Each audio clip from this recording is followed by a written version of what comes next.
Hello, this is Professor Richard Lynch. We're going to explore three questions that are not as clear as they might first appear.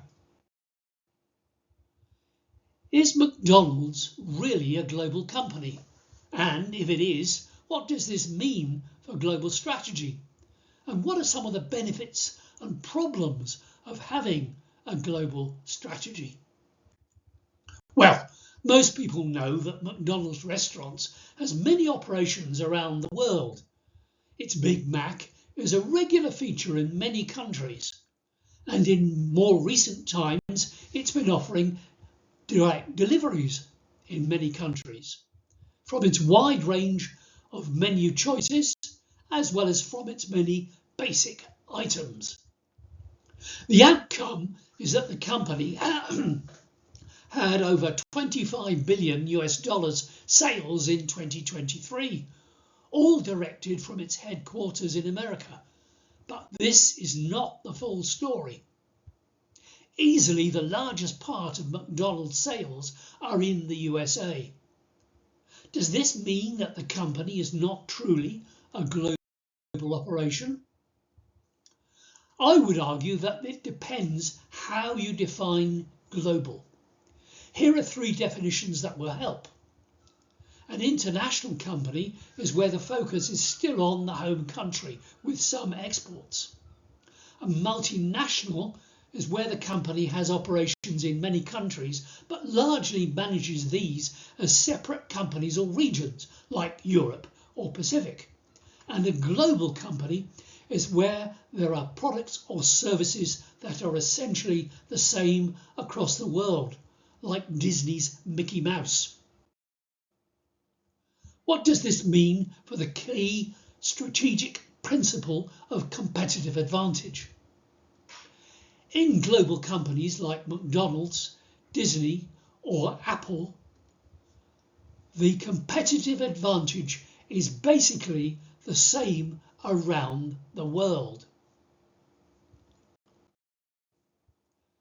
But even for global companies, competitive advantage may have a special home company dimension.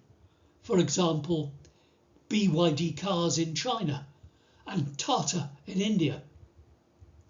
And even the Big Mac in India has chicken instead of beef, and it's been renamed as the Maharaja Mac. So, what are the benefits of a global strategy? And what are the difficulties? Have a look at this menu presentation from Hungary and this one from Czechia. If you look carefully, you will see that there is something that is the same in these two pictures.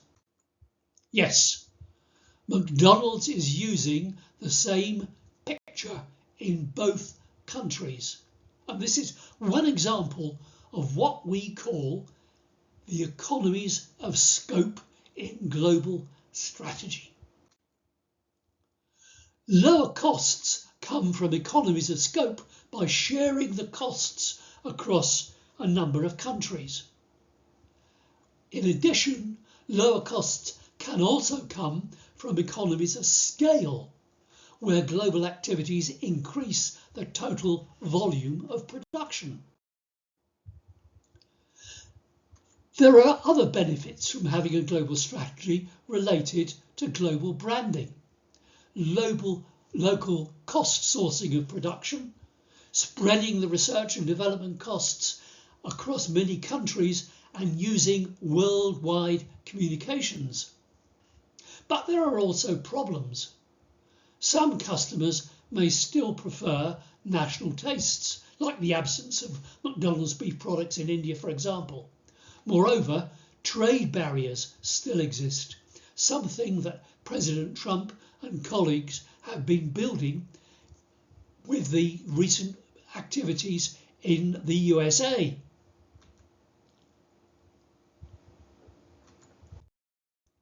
So, to answer the question, McDonald's is a global company, but it still has to deal with local tastes, trade barriers and national laws.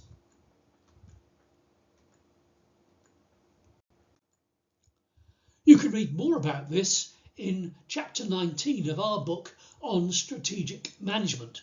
And there's much more depth on the chaotic USA international trade policies in our separate YouTube presentation. And you can search for this now on the web.